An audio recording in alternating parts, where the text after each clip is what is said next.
ಅರಣ್ಯ ಇಲಾಖೆ ನಿಮಗೆ ಪರ್ಮಿಷನ್ ಕೊಟ್ಟಿದ್ಯಾ? ಭೀಮನ ಮೇಲೆ ಕಳ್ಳ ಒಡವೆಗಳು ಕತ್ತಾ ಇದ್ದಂತ ಯಾಕೆ ಕಂಪ್ಲೇಂಟ್ ಅನ್ನ ಕೊಟ್ಟಿಲ್ಲ? ಇವರುಗಳಿಗೆಲ್ಲ ಬ್ರೀಫ್ ಕೇಸ್ ಕೊಟ್ಟು ಇವ್ರ ಬಾಯಲ್ಲಿ ಸ್ಟೇಟ್ಮೆಂಟ್ ಕೊಡಿಸ್ತಾ ಇರೋಂತ ಕೊಲೆಗಾರ ಯಾರು? ಈತನಿಗೂ ಕೊಲೆಗಾರರು ಏನು ಸಂಬಂಧ ಇದೆ?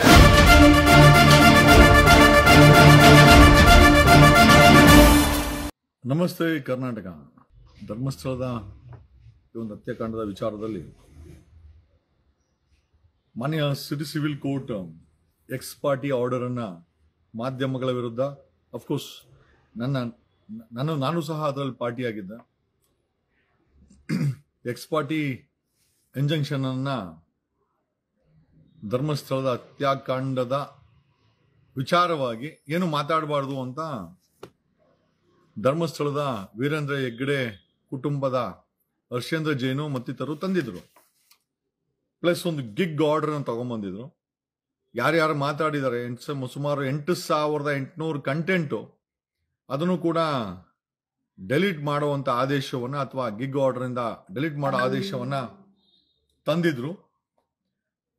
ಸೊ ಅದನ್ನ ಒಂದು 3 ದಿವಸಗಳ ಹಿಂದೆ ಸಿಟಿ ಸಿವಿಲ್ ಕೋರ್ಟ್ ಅಲ್ಲಿ ಬಾಲನ್ ಅವರ ಅಡ್ವೊಕೇಟ್ ಬಾಲನ್ ಅವರು, ರಂಗನಾಥ್ ಅವರು, ಪ್ರದೀಪ್ ಅವರು, ಸಾಕಷ್ಟು ಜನ ಇದ್ರು. ನಾನು ಪಕ್ಕದಲ್ಲೇ ಇದ್ದೆ, ಪಕ್ಕದ ಕೋರ್ಟಲ್ಲಿ ಇದೆ. ಪ್ರಶ್ನೆ ಮಾಡಿ ಜೊತೆನಲ್ಲಿ ಇವತ್ತು ಮಡಿಕೇರಿಯ ಯೂಟ್ಯೂಬರ್ ಈ ಗಿಗ್ ಆರ್ಡರ್ನ ಮತ್ತೆ ಇಂಜಂಕ್ಷನ್ ಅನ್ನ ಹೈಕೋರ್ಟ್ ಅಲ್ಲಿ ಪ್ರಶ್ನೆ ಮಾಡಿದ್ರು. ಅವರ ಪರ ವಕೀಲರಾದಂತ ವೇಲನ್ನು ಜೊತೆಲಿ ಉದಯ್ ಹೊಳ್ಳ ಇವ್ರಿಗೆ ಧರ್ಮಸ್ಥಳದ ಕುಟುಂಬಕ್ಕೆ ಉದಯ್ ಹೊಳ್ಳ ಅವರು ಅಪಿಯರ್ ಆಗಿದ್ರು. 2 ವಾದಗಳನ್ನ ಆಲಿಸಿದಂತ high court city civil court issue ಮಾಡಿದಂತ ಎಕ್ಸ್ ಪಾರ್ಟಿ ಇಂಜೆಕ್ಷನ್ ಅನ್ನ ತೆರವುಗೊಳಿಸಿದೆ. ಮಾತಾಡಬಹುದು, ಜೊತೆನಲ್ಲಿ ಕಂಟೆಂಟ್ಗಳನ್ನ 8,000 ಚಿಲ್ಲರೆ ಕಂಟೆಂಟ್ಗಳನ್ನ ತೆರವುಗೊಳಿಸಬೇಕು ಅಂತ ಏನು ಆದೇಶ ಮಾಡಿತ್ತು ಅದರ ಮೇಲೂ ಅದನ್ನು ಸಹ ಆದೇಶವನ್ನ ರದ್ದಿಸಿ ಇವತ್ತು ಆ ಆದೇಶದ ಕಾಪಿಯನ್ನ ಹಾಕಿದ್ದೀವಿ. ಕಾನೂನಲ್ಲಿ ಕಾನೂನ ಹೋರಾಟ ಮಾಡಬೇಕಾಗಿದೆ, ಸಾಮಾಜಿಕವಾಗಿ ಒಂದಷ್ಟು ಹೋರಾಟಗಳನ್ನ ಮಾಡಬೇಕಾಗಿದೆ. ಎರಡೂ ಸೇರಿ ಅದರ ಪ್ರತಿಫಲವೇ ಇವತ್ತು ಈ SITಯ ಕಾರ್ಯಾಚರಣೆ. SIT ತಂದೆ ಆದಂತ ಕೆಲಸದಲ್ಲಿ ಮಾಡ್ತಾ ಇದೆ. ಅಂಡ್ SITಯ ಕಾರ್ಯಾಚರಣೆಯನ್ನ ದಿಕ್ಕು ತಪ್ಪಿಸುವಂತ ಕೆಲವೊಂದಷ್ಟು ಷಡ್ಯಂತ್ರಗಳು, ವ್ಯಕ್ತಿಗಳು, ಅದು ಆರ್ ಅಶೋಕ್ ಆಗ್ಬೋದು, BC ಪಾಟೀಲ್ ಆಗಿರ್ಬೋದು. BC ಪಾಟೀಲ್ ಹೇಳ್ತಾರೆ ಮಾನಸಿಕ ಅಸ್ವಸ್ಥ ಅಂತ, ದೂರುದಾರನನ್ನ ಮಾನಸಿಕ ಅಸ್ವಸ್ಥ ಅಂತ. 14 ವರ್ಷಗಳ ನಂತರ 2014 ಈ ವ್ಯಕ್ತಿ ಧರ್ಮಸ್ಥಳವನ್ನ ಬಿಟ್ಟು ಹೋದಂತ ವ್ಯಕ್ತಿ ವಾಪಸ್ ಬಂದು ಈ ಹತ್ಯೆಗಳಿಗೆ ನಾನು ನೋಡಿದ್ದೀನಿ, ನಾನು ಮುಚ್ಚಿದ್ದೀನಿ. ಒಮ್ಮೊಮ್ಮೆ ಬಿಲೀವ್ ಇಟ್ ಆರ್ ನಾಟ್, ಈ ವ್ಯಕ್ತಿ 1ಕ್ಕಿಂತ ಹೆಚ್ಚಿನ ಹೆಣಗಳನ್ನ ಊತಿದ್ದಾನೆ. ತನ್ನ ಹೆಗಲಿನ ಮೇಲೆ ಒತ್ತಿಕೊಂಡು ಬಂದು ಅವರು ಅತ್ಯಾಚಾರ ಮಾಡಿ ಬಿಸಾಕಿರುವಂತ ಹೆಣಗಳನ್ನ ಹೆಗಲ ಮೇಲೆ 1-2 ಅವರ ಪರ್ಸನಾಲಿಟಿನೂ ಸಹ ಅದೇ ದೈತ್ಯಾಕಾರವಾಗಿದೆ. ಈ ಭೀಮನ ಪರ್ಸನಾಲಿಟಿ ಸಹ ದೈತ್ಯಾಕಾರವಾಗಿದೆ. ಒಮ್ಮೊಮ್ಮೆ 1ಕ್ಕಿಂತ ಹೆಚ್ಚು ಹೆಣಗಳನ್ನ ತನ್ನ ಹೆಗಲಿನ ಮೇಲೆ ಎತ್ತುಕೊಂಡು ಬಂದು ಮಣ್ಣು ಮಾಡಿರುವಂತ ಪ್ರಸಂಗ ವರ್ಷಾನುಗಟ್ಲೆ ಒಬ್ಬ ವ್ಯಕ್ತಿ 1994ರಿಂದ 2014 ಹೆಚ್ಚು ಕಡಿಮೆ 20 ವರ್ಷಗಳ ಕಾಲ ಬರೀ ಹೆಣ ಊತದಿದೆಯಲ್ಲ, ಆ ಮಾನಸಿಕವಾಗಿ ಆ ವ್ಯಕ್ತಿ ಡಿಪ್ರೆಷನ್ಗೆ ಹೋಗಿಲ್ವಲ್ಲ. ನಿಜವಾಗ್ಲೂ ಎಷ್ಟು ಗಟ್ಟಿ ಇರಬೇಕು ಈ ಭೀಮಾ ಅನ್ನೋ ವ್ಯಕ್ತಿ. ಈಗ ನಮ್ಗೆ ಕೇಳಲಿಕ್ಕೆ ಶಾಕ್ ಆಗುತ್ತೆ, ಅದನ್ನ ಫೀಲ್ ಮಾಡ್ಕೊಂಡ್ರೆ ಶಾಕ್ ಆಗುತ್ತೆ. 20 ವರ್ಷಗಳ ಕಾಲ ಅತ್ಯಾಚಾರವಾದಂತ ಹೆಣಗಳನ್ನ, ಕೊಂದಂತ ಹೆಣಗಳನ್ನ ತಂದು ಹಳ್ಳ ಆಗದು ಊತು ಕೈ ತೊಳ್ಕೊಂಡು ಊಟ ಮಾಡೋದಿದೆಯಲ್ಲ, ಮಾನಸಿಕವಾಗಿ ತುಂಬಾ ಸ್ಟ್ರಾಂಗ್ ಆಗಿರ್ಬೇಕಾಗತ್ತೆ. ಮೋಸ್ಟ್ಲಿ ಭೀಮಾ ಅನ್ನೋ ವ್ಯಕ್ತಿ ಮಾನಸಿಕವಾಗಿ ತುಂಬಾ ಸ್ಟ್ರಾಂಗ್ ಇದ್ದಾರೆ. ರಿಯಲಿ ಯಾರೆತ್ತ ಮಕ್ಕಳು ಗೊತ್ತಿಲ್ಲ, ತಪ್ಪು ಯಾರು ಮಾಡಿದ್ದಾರೆ ಅನ್ನೋದನ್ನ, ಅದಕ್ಕಿಂತ ಇಷ್ಟು ದೊಡ್ಡ ಹತ್ಯಾಕಾಂಡವನ್ನ ಧೈರ್ಯವಾಗಿ ತನಗೇನೋ ಒಂದು ಆಗುತ್ತೆ ಅನ್ನೋದು ಕೂಡ, ಇನ್ಫ್ಯಾಕ್ಟ್ ನಮಗೆ ಬಂದಂತ ಮಾಹಿತಿ ಪ್ರಕಾರ ಭೀಮನ ಕುಟುಂಬಕ್ಕೂ ಕೂಡ ಒಂದಷ್ಟು ಅನ್ಯಾಯಗಳು ಈ ಧರ್ಮಸ್ಥಳದ ದಣಿಗಳಿಂದ ಆಗಿದೆ ಅಂತ ಕೂಡ ಕೇಳ್ಪಟ್ಟೆ. ಸ್ಪಷ್ಟೀಕರಣ ಈಗ ನಾವು ಅದನ್ನ ಡೈವರ್ಟ್ ಮಾಡ್ಲಿಕ್ಕೆ ಹೋಗಲ್ಲ. ಕಾರಣ ಯಾಕೆ ಅಂತಂದ್ರೆ ವಿಚಾರ ಇಲ್ಲಿ ಬಂದ್ ನಿಂತಿದೆ. ಈ ಕೇಸನ್ನ ದಿಕ್ಕು ತಪ್ಪಿಸಕ್ಕೆ ಸಾಕಷ್ಟು ಜನ ಪ್ರಯತ್ನ, ಅದರಲ್ಲಿ ಆಪೋಸಿಷನ್ ಲೀಡರ್ ಆರ್ ಅಶೋಕ್ ಸಹ ಅವರ ಪಾತ್ರ ತುಂಬಾ ದೊಡ್ಡದಿದೆ.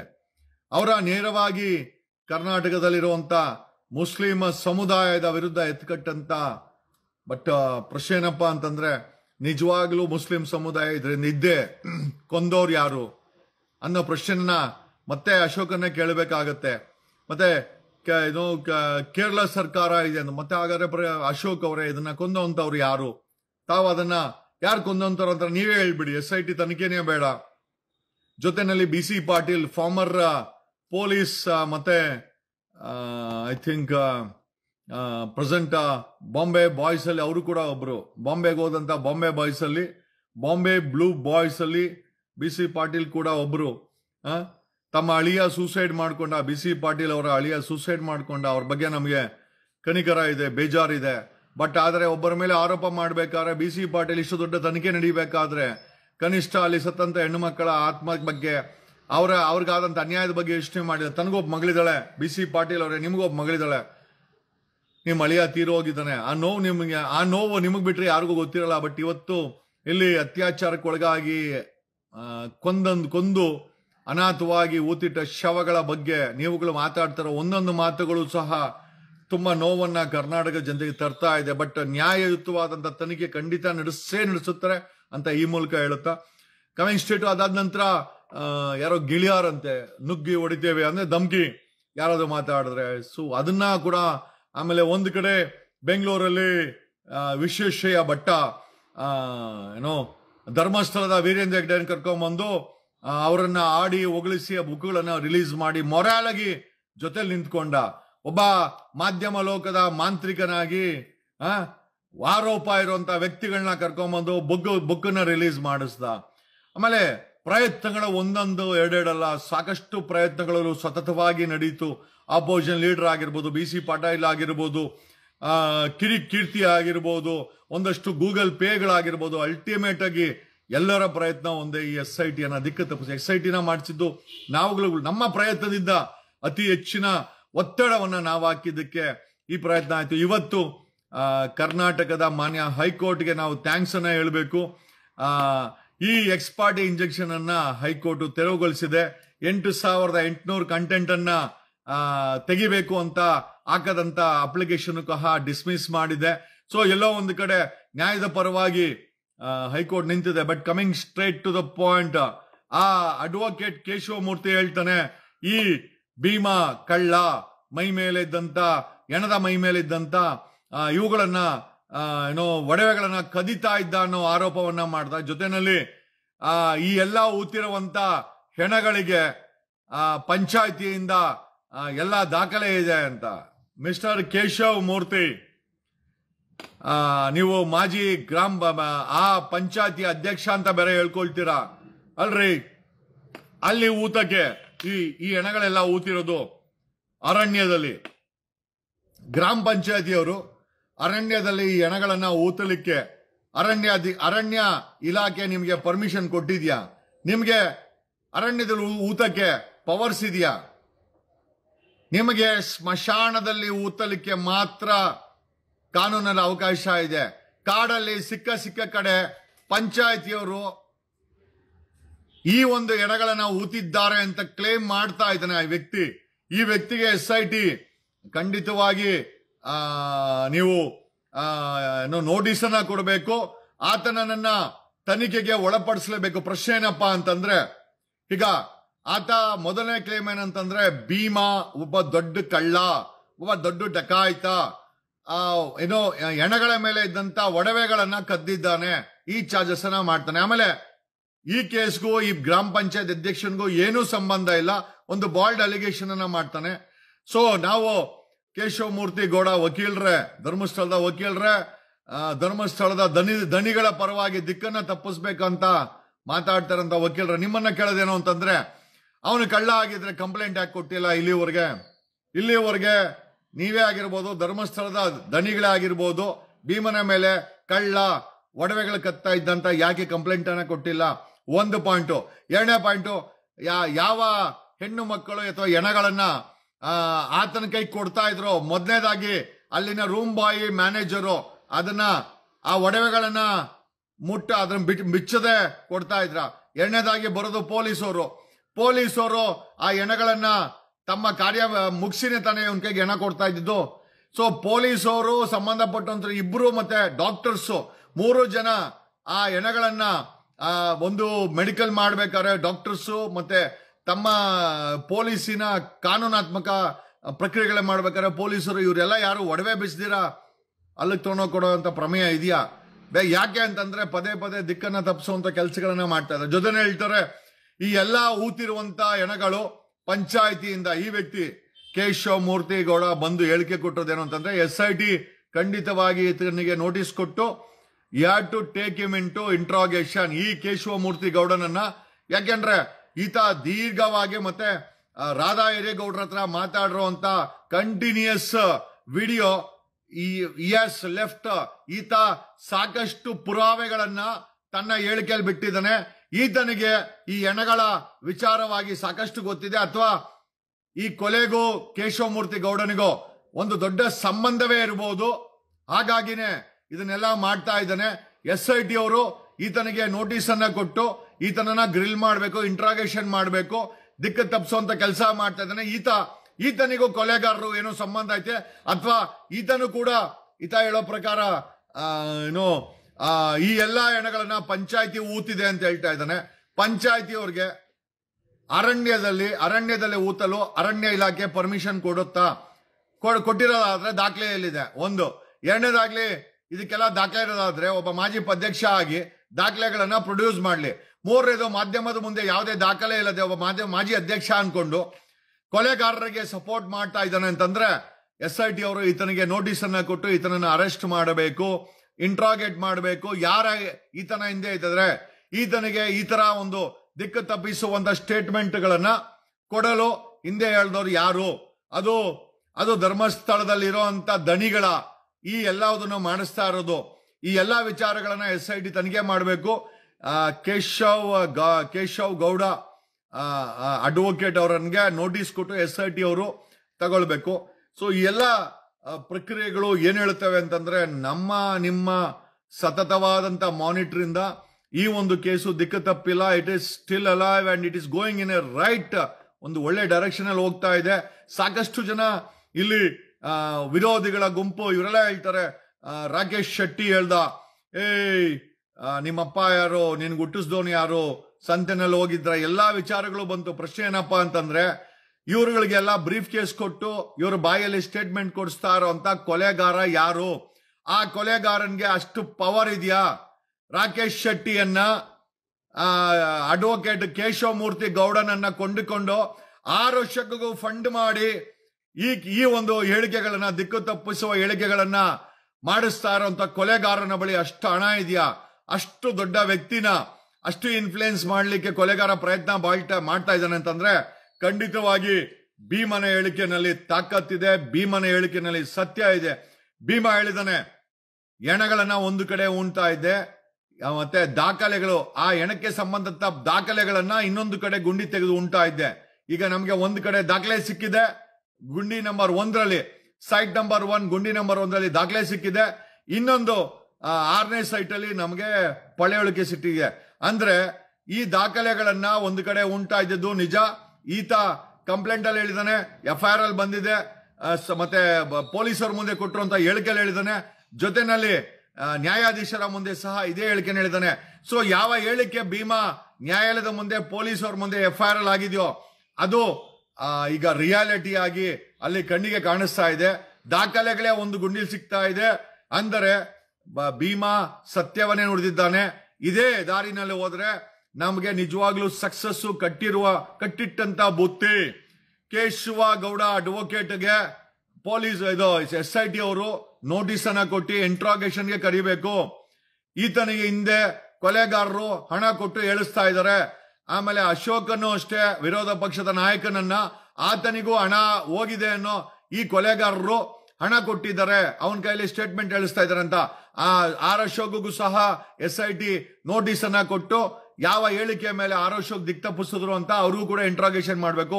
BC ಪಾಟೀಲ್ ಫಾರ್ಮರ್ ಮಿನಿಸ್ಟರ್ ಮತ್ತೆ ಇವ್ರಿಗೆ ನೋಟಿಸ್ ಅನ್ನ ಕೊಡಬೇಕು. ಅವ್ರಿಗೂ ಇಂಟ್ರಾಗೇಷನ್ SIT ತನಿಖೆ ಮಾಡಬೇಕು. ಜೊತೆನಲ್ಲಿ ಕಿರಿಕ್ ಕೀರ್ತಿ ತುಂಬಾ ದೊಡ್ಡ ದೊಡ್ಡ ಮಾತುಗಳಾಡಿದ ಕಿರಿಕ್ ಕೀರ್ತಿಗೂ ಸಹ SIT ನೋಟಿಸ್ ಅನ್ನ ಕೊಡಬೇಕು. ಅವರ ಬಳಿ ಏನ್ ಮಾಹಿತಿ ಇದೆ, ಯಾವ ದಾಖಲೆಗಳನ್ನ ಇಟ್ಕೊಂಡು ಇವರು ದಿಕ್ಕು ತಪ್ಪಿಸುವಂತ ಕೆಲಸ ಮಾಡಿದ್ರು ಕಿರಿಕ್ ಕೀರ್ತಿಗೂ ಕೊಡಬೇಕಾಗತ್ತೆ. ಜೊತೆನಲ್ಲಿ ವಸಂತ್ ಗೆಳಿಯಾರ್ ಈತನಿಗೂ ಸಹ ಈ ಒಂದು ನೋಟಿಸ್ ಅನ್ನ ಕೊಡಬೇಕಾಗತ್ತೆ. ಜೊತೆನಲ್ಲಿ ನಮ್ಮ ಪತ್ರಿಕೋದ್ಯಮದ ರಾಕೇಶ್ ಶೆಟ್ಟಿಗೆ, ಜೊತೆನಲ್ಲಿ ವಿಶ್ವೇಶ್ವರಯ್ಯ ಭಟ್ಗೂ ಸಹ ಈ ನೋಟಿಸ್ಗಳನ್ನ SIT ಕೊಡಬೇಕು ಅಂತ ನಾವು ಆಗ್ರಹ ಮಾಡ್ತೀವಿ. ಕಾರಣ ಯಾಕೆ ಅಂತಂದ್ರೆ ಇವರೆಲ್ಲರೂ ಕೂಡ ಒಂದು ದೊಡ್ಡ ಷಡ್ಯಂತ್ರದ ಭಾಗವಾಗಿದ್ದಾರೆ. ಕೊಲೆಗಾರನಿಂದ ಲಾಭ ಪಡ್ಕೊಂಡು, ಕೊಲೆಗಾರರಿಂದ ಏನೋ ಒಂದು ದುಡ್ಡನ್ನ ಪಡ್ಕೊಂಡು, ಬ್ರೀಫ್ ಕೇಸ್ಗಳನ್ನ ಬಳಸಿ ಈಸ್ಕೊಂಡು ಇವರು SIT ಸಮಾಜವನ್ನ, ಮಾಧ್ಯಮವನ್ನ ದಿಕ್ಕು ತಪ್ಪಿಸುವಂತ ಕೆಲಸ ಮಾಡ್ತಾ ಇದ್ದಾರೆ. ಇವರ ಮೇಲೆ SIT ನಿಗಾ ಇಡಬೇಕು, ಇವರನ್ನ ಮಾನಿಟರ್ ಮಾಡಬೇಕು. ಜೊತೆನಲ್ಲಿ ಇವರುಗಳಿಗೆ ನೋಟಿಸ್ ಕೊಟ್ಟು ಅಕಸ್ಮಾತ್ ಆ ನೋಟಿಸ್ಗೆ ಅವರು ಸರಿಯಾದ ಉತ್ತರವನ್ನು ಕೊಟ್ಟಿಲ್ಲ ಅಂದ್ರೆ ವಾರಂಟ್ ತಗೊಂಡು ಅವರನ್ನು ಅರೆಸ್ಟ್ ಮಾಡಿ ಇಂಟ್ರಾಗೇಷನ್ ಮಾಡಬೇಕು ಅಂತ ಈ ಮೂಲಕ ನಿಮ್ಮನ್ನು ಕೇಳ್ಕೊಂಡೆ. ಜೊತೆನಲ್ಲಿ ಫೈನಲಿ ಬಿಫೋರ್ ಕ್ಲೋಸಿಂಗ್ ದಿಸ್ ಈ ವಿಡಿಯೋನ ಕ್ಲೋಸ್ ಮಾಡ್ತಾ ಇದೀವಿ. ಇವತ್ತು ಪ್ರಜ್ವಲ್ ರೇವಣ್ಣ ಅವರ ಕನ್ವಿಕ್ಷನ್ ಆಗಿದೆ. ತಪ್ಪು ಮಾಡಿದ್ದಾರೆ, ಕೋರ್ಟ್ಗೆ ತಪ್ಪು ಅನ್ಸಿದೆ, ಕನ್ವಿಕ್ಷನ್ ಕೊಟ್ಟಿದ್ದಾರೆ. ಅಂಡ್ ಕೋರ್ಟಿನ ವರ್ಡಿಕ್ಟ್ ಅನ್ನ ನಾವೆಲ್ಲ ವೆಲ್ಕಮ್ ಮಾಡ್ತೇವೆ. ಬಟ್ ಪ್ರಶ್ನೆ ಏನಪ್ಪಾ ಅಂತಂದ್ರೆ, ನಿನ್ನೆ ಮಾಲೆಗಾಂವ್ ಬ್ಲಾಸ್ಟ್ ವರ್ಡಿಕ್ಟ್ ಆಗಿದೆ. ಅಲ್ಲಿ ಆರೋಪಿಗಳನ್ನ ಖುಲಾಸೆ ಮಾಡಿದ್ದಾರೆ. ಅಂದ್ರೆ ಅವ್ರ ವಿರುದ್ಧವಾಗಿ ಯಾವುದೇ ದಾಖಲೆ ಇಲ್ಲ ಅಂತೇಳಿ ಅವ್ರನ್ನ ಖುಲಾಸೆ ಮಾಡಿದ್ದಾರೆ. ಮಾಲೆಗಾಂವ್ ಬ್ಲಾಸ್ಟ್ ವ್ಯಕ್ತಿಗಳನ್ನ ನ್ಯಾಯಾಲಯ ಖುಲಾಸೆ ಮಾಡುತ್ತೆ, ಪ್ರಜ್ವಲ್ ರೇವಣ್ಣನನ್ನ ಕನ್ವಿಕ್ಟ್ ಮಾಡುತ್ತೆ. ಎರಡು ವೆರಿ ವೆರಿ ಸೀರಿಯಸ್. ಒಂದ್ರಲ್ಲಿ ಕನ್ವಿಕ್ಷನ್ ಆಗುತ್ತೆ, ಇನ್ನೊಂದನ್ನ ಕೈ ಬಿಡ್ತಾರೆ. ಪ್ರಶ್ನೆ ಏನಪ್ಪಾ ಅಂತಂದ್ರೆ, ಎರಡು ಕೇಸಲ್ಲಿ ಕೈ ಬಿಡ್ಲಿಕ್ಕೆ ಕಾರಣ ಏನು, ಕನ್ವಿಕ್ಷನ್ ಕೊಡ್ಲಿಕ್ಕೆ ಕಾರಣ ಏನು, ಇವೆರಡನ್ನೂ ನೋಡ್ಬೇಕಾಗುತ್ತೆ. ಒಂದೇ ಸಮಾಜದಲ್ಲಿ ಎರಡು ಸೀರಿಯಸ್ ಕೇಸಲ್ಲಿ ಒಂದರಲ್ಲಿ ಕೈ ಬಿಡ್ತಾರೆ ನ್ಯಾಯಾಲಯ, ಇನ್ನೊಂದರಲ್ಲಿ ಕನ್ವಿಕ್ಷನ್ ಮಾಡುತ್ತೆ. ಇವತ್ತು ಕನ್ವಿಕ್ಷನ್ ಆದ್ಮೇಲೆ ಪವರ್ ಟಿವಿ ರಾಕೇಶ್ ಶೆಟ್ಟಿ ಅವರು ದೇವೇಗೌಡರನ್ನ ಉದ್ದೇಶಿಸಿ, ದೇವೇಗೌಡರ ಕುಟುಂಬ ಕರ್ನಾಟಕದ ಕಳಂಕ ಅಂತೆ. ಈಗ ತಪ್ಪು ಮಾಡ್ರು ಪ್ರಜ್ವಲ್ ರೇವಣ್ಣನ ಬಿಟ್ಟು ಈಗ ನಮ್ಮ ಮಕ್ಕಳೇ ನಮ್ಮ ಮಾತು ಕೇಳಲ್ಲ, ಆ ದೇವೇಗೌಡರ ಮೊಮ್ಮಗ ಅವ ಖಂಡಿತ ಆ ಮಾತನ್ನ ಕೇಳೋ ಅಂತ ಪರಿಸ್ಥಿತಿ ಇದೆಯಾ? ಆಮೇಲೆ ಪ್ರಜ್ವಲ್ ತಪ್ಪು ಮಾಡಿದ್ರೆ ರಾಕೇಶ್ ಶೆಟ್ಟಿ, ದೇವೇಗೌಡರು ಅದಕ್ಕೆ ಯಾವ ರೀತಿ ಅಕೌಂಟಬಿಲಿಟಿ, ಮಾರಲಿ ನಾವು ಒಪ್ಕೊಳ್ಬಹುದು, ಮಾನಸಿಕವಾಗಿ ಅವ್ರು ಹೇಳ್ಬೇಕಾಗಿತ್ತು ಬುದ್ಧಿ ಅಂತ. ಬಟ್ ಬೆಳೆದಿರೋ ಹುಡುಗರುಗಳಿಗೆ ಅದು ಮಾಡಬೇಡಿ ಇದು ಮಾಡಬೇಡಿ ಅಂತ ಕೇಳ್ತಾರ. ಆಮೇಲೆ ಪ್ರಜ್ವಲ್ ಮಾಡಿರೋ ಅಪರಾಧಕ್ಕೂ ಅವ್ರ ಕನ್ವಿಕ್ಷನ್ಗೂ ಅವರ ತಾತರಾದಂತ ದೇವೇಗೌಡರು ಹೆಂಗೆ ಕಳಂಕ ಆಗ್ತಾರೆ? ದಯಮಾಡಿ ಪವರ್ ಟಿವಿ ರಾಕೇಶ್ ಶೆಟ್ಟಿ ತಾವು ಸಮಾಜಕ್ಕೆ ಎಕ್ಸ್ಪ್ಲನೇಷನ್ ಕೊಡ್ಬೇಕು. ಇದೇ ಪವರ್ ಟಿವಿಯ ರಾಕೇಶ್ ಶೆಟ್ಟಿ ಧರ್ಮಸ್ಥಳದ ಹತ್ಯಾಕಾಂಡದಲ್ಲಿ ಆರೋಪಿಗಳಿಗೆ ಸಹಾಯ ಮಾಡ್ತಾ ಇದ್ದಾನೆ, ಅವರ ಬೆನ್ನಿಗೆ ನಿಂತಿದ್ದಾನೆ. ಅದೇ